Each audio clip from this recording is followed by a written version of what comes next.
अयोध्येमध्ये सर्वांचं स्वागत। अयोध्येमध्ये जो सण उत्सव साजरा झाला, रामलल्ला यांची प्रतिष्ठापना देखील झालेली आहे। तर पुणेकर यामध्ये काही मागे नाहीयेत। पुणेकरांनी देखील आपल्या पद्धतीने आपला हा सोहळा साजरा केलेला आहे। शिवाजी माधवराव मानकर यांनी महाआरतीचं आयोजन केलेलं होतं। हा खूप सुंदर हा सोहळा त्यांनी पार पाडलेला आहे। या सोहळ्यामध्ये कोण कोण उपस्थित होतं ते आपण पाहूया। शिवाजी माधवराव मानकर यांच्या पुढाकारातून फ्रेंड्स ऑफ बीजेपी तर्फे प्रभू श्रीराम महाआरती व आध्यात्मिक सांस्कृतिक कार्यक्रमाचं आयोजन करण्यात आलं होतं।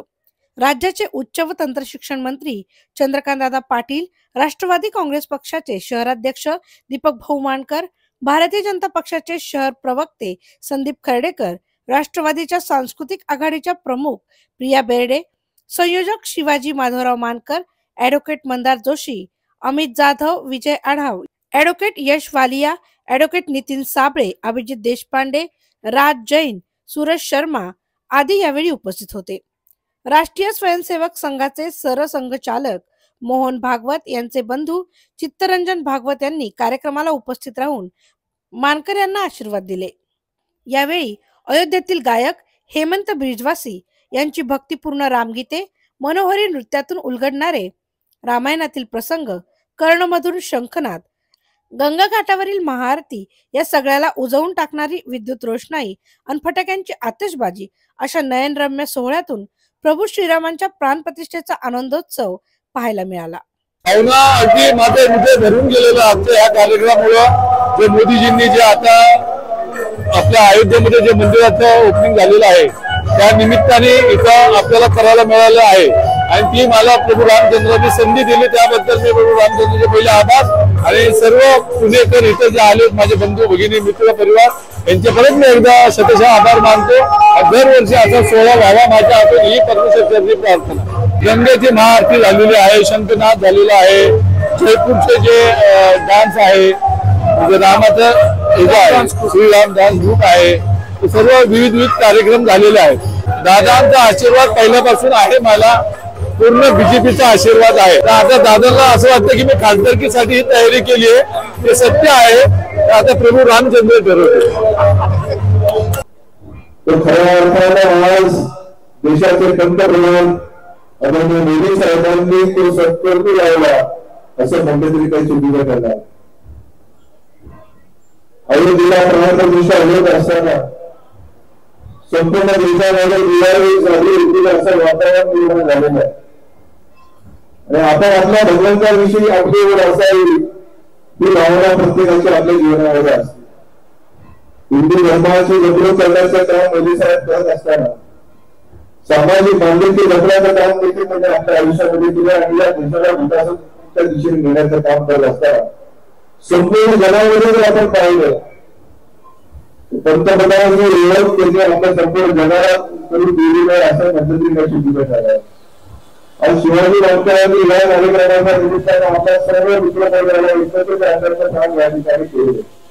मंदार मोदी असतील, रामदारी असतील, अब्दुल साहेब असतील, विजय असतील, सगळ्यांनी या कार्यक्रमाकरता खऱ्या अर्थाने प्रयत्न केले। संदीप खर्डेकर असतील, परंतु या कार्यक्रमाचं आयोजन करत असताना खऱ्या अर्थानं प्रभू रामचंद्राविषयी असणारा जो भाव आहे तो या ठिकाणी वेगळ्या पद्धतीने प्रगट व्हावा आणि या महाआरतीच्या निमित्तानं पुणेकर नागरिक देखील समाविष्ट व्हावे याच्याकरता हे आयोजन खऱ्या अर्थाने केले। संदीप पाटील असेल, अयोध्येला जे खऱ्या अर्थानं रामाची सुमरण गायतात ते गायक या ठिकाणी आज म्हणजे अयोध्येचा कार्यक्रम करून या ठिकाणी आले आणि हे सगळं करत असताना शिवाजीच्या मनामध्ये असणारा भगवंताविषयीचा जो आदर आहे, प्रभू रामचंद्राविषयी असणारा जो आदर आहे तो खऱ्या अर्थाने या कार्यक्रमाच्या निमित्ताने व्यक्त होतो। त्याला तुम्ही देखील आज दिवसभरामध्ये 30-40 कार्यक्रम पूर्ण शहरासारख्या ठिकाणी केले, परंतु लोकांच्या अंतरामध्ये भगवंताविषयी असणारी विरोध तुम्हाला ही सातत्याने प्रत्येक कार्यक्रमामध्ये दिसून आल्याशिवाय राहत नाही। परंतु माझी आपल्याला एक विनंती आहे की आज प्राणप्रतिष्ठा होत असताना हा कार्यक्रम होत असताना आजची तारीख 22 जानेवारी 2024 ही तारीख आहे, तर पुढच्या वर्षी 22 जानेवारी देखील त्या कार्यक्रमाचं आयोजन हे सातत्याने व्हायला पाहिजे। तर खऱ्या अर्थाने आपण प्रभू रामचंद्राची नक्की केली अशा पद्धतीला कार्यक्रम होत असतात। अनेक कार्यक्रम मोदी करण्याच्या माध्यमातून या देशामध्ये होत आहेत.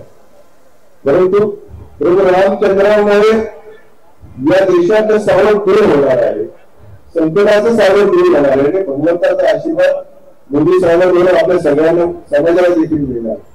त्यामुळे या कार्यक्रमाच्या निमित्तानं आपण एकत्र दिलेला असताना सामाजिक बांधिलकी जपणारे कार्यकर्ते आपल्या जीवनामध्ये असतात. आणि या कार्यक्रमाच्या निमित्त दादा तुम्ही आमचे मार्गदर्शक आहात. तुम्ही जिल्ह्यामध्ये तुम्ही चांगल्या पद्धतीने प्रत्येकाला मतदानामधून योगदान देण्याचं काम आमच्या सगळ्यांच्या पाठीशी तुम्ही सगळेजण आहात. आणि आम्ही देखील तुमची पाठ राखलं, जसं भारताने रामाची पाठ राखण केली तशी पाठ राखण आम्ही तुमची निश्चितपणे केल्याशिवाय राहणार नाही. आणि अर्धवट शब्दही म्हणतो नाही. या ठिकाणी बिहार देखील आता मराठी चित्रपट सूचित झाले, काही वरती आहे तुम्ही. आणि या सगळ्या गोष्टीचा विचार करत असताना या अधिक वेळ आपल्या घरात मैदान आपल्याला आरती करायची, म्हणजे गंगाच्या गंगेच्या ठिकाणी जी नवी आरती करतात ती या ठिकाणी आरती करायला लागली, हे आपलं भाग्य आहे. आणि आज प्रभू रामचंद्राची त्यांनी प्रार्थना करतो या सर्वांच्या जीवनामध्ये सुख शांती समाधान भगवंताने सातत्याने मिळावं. शिवाजीराव मानकरांनी या ठिकाणी महाआरती आयोजित केली आहे. त्याला वास्तुकार दीपकराव मानकर आहेत, संदीपजी गाडेकर आहेत, मंदार जोशी, अशी सगळी त्यांची मला खूप चांगलं वाक्य सांगितलं संदीप गाडेकर हा आला तो आला. प्रत्येकाला ते म्हणाले की फ्रेंड्स ऑफ शिवाजी मानकर. तर कोणी काँग्रेस वाला येतोय, कोणी राष्ट्रवादी वाला येतोय, कोणी आरपी वाला येतोय, आणि प्रत्येकाला मी आशीर्वाद पण Sandeep all of friends of Shivaji Mankar सगळे जण आपण इथे आलो आहोत. आणि खऱ्या अर्थाने रामायणाची सुरुवात झाली. रामाचं अयोध्येतलं मंदिर हे कुठल्या तरी एखाद्या देवाचं मंदिर नाही. माणसाने जीवन कसं जगावं, सरकारने सरकार कसं चालवावं, एखाद्या पुरुष आणि महिलेने कुटुंब कसं चालवावं, त्या घरातल्या मुलाने आपल्या आई वडिलांचं संरक्षण कसं करावं, असा जो एका अर्थाने वस्तुपाठ प्रभू रामचंद्राने घालून दिला तो आगामी काळामध्ये सुरुवातीला भारतामध्ये की ज्या ठिकाणी 3 ऋतू हे बॅलन्स ऋतू आहे, की ज्या ठिकाणी अशा प्रकारच्या गोष्टी सहज शक्य आहेत. आणि त्यानंतर संपूर्ण जगामध्ये हा प्रयोग होईल. त्या प्रयोगाची सुरुवात पण झाली. कुटुंब पद्धतीबद्दल लोकांना आकर्षण निर्माण व्हायला लागलं, आपल्या मिलेट प्रॉडक्ट बद्दल आकर्षण निर्माण व्हायला लागलं, योगाबद्दल आकर्षण निर्माण व्हायला लागलं, मेडिटेशन बद्दल आकर्षण निर्माण व्हायला लागलं. पुन्हा एकदा भारत जगात दूर होईल, सगळ्या जगाचा होईल. त्यामुळे दीपकराव मला ते खरं आहे की दरवर्षी हा कार्यक्रम तर करूया, परंतु या कार्यक्रमाच्या मागची जी भूमिका आहे की आता समाजामध्ये सगळीकडे चांगलं वातावरण निर्माण व्हावं आणि ते वातावरण होईल अशी अपेक्षा करतो. शिवाजीराव मानकरांना खूप खूप शुभेच्छा.